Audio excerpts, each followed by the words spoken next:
this way.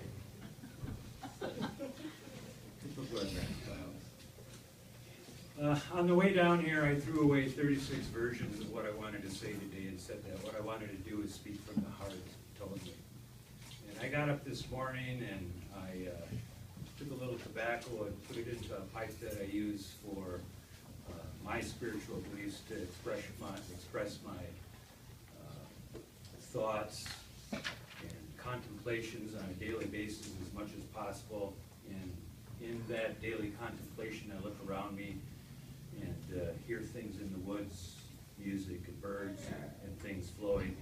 And I think it's a good way to start many of my mornings as often as I can. And I think back to just some simple things that happened this week that are reflected of part of the reason why I stand up here today wanting to do this, because of the children that surround me here. This is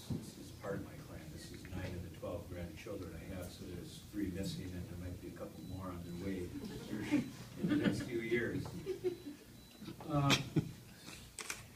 When I thought about what it meant to go out there and say, I'm beginning to start this path, this walk, that's going to be something very different than I've ever done before in my life. I think back that on Wednesday, I used that same pipe as part of my responsibilities in my tribal community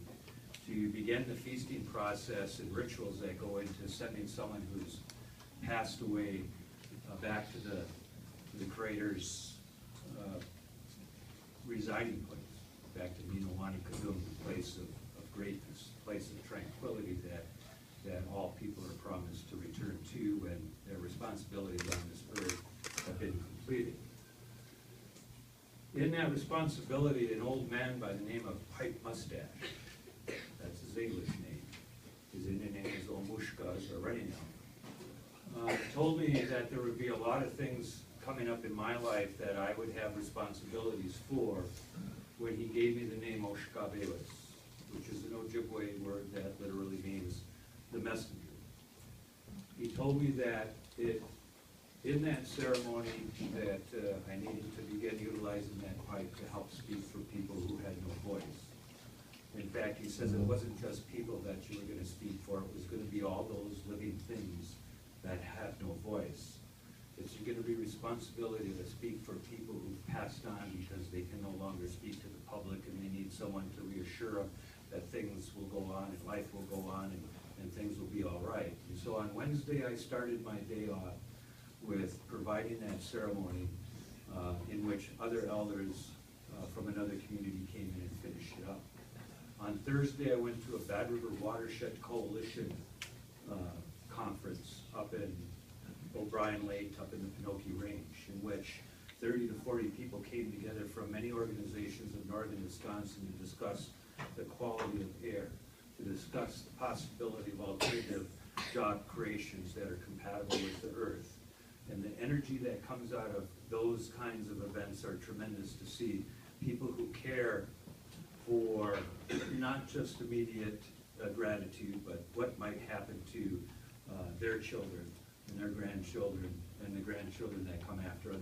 that, like some of our Ojibwe elders did when they reserved the right to hunt and fish in northern Wisconsin for generations to come.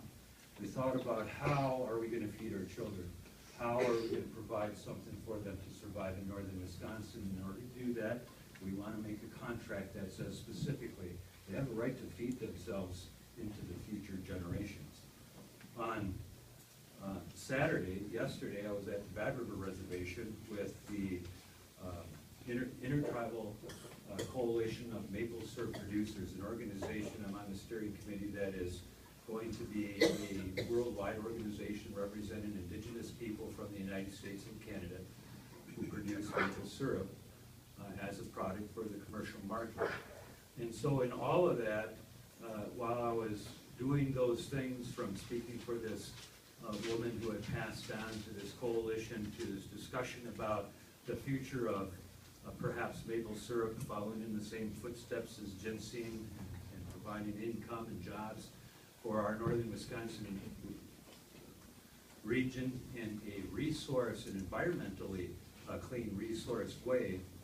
that I kept stepping back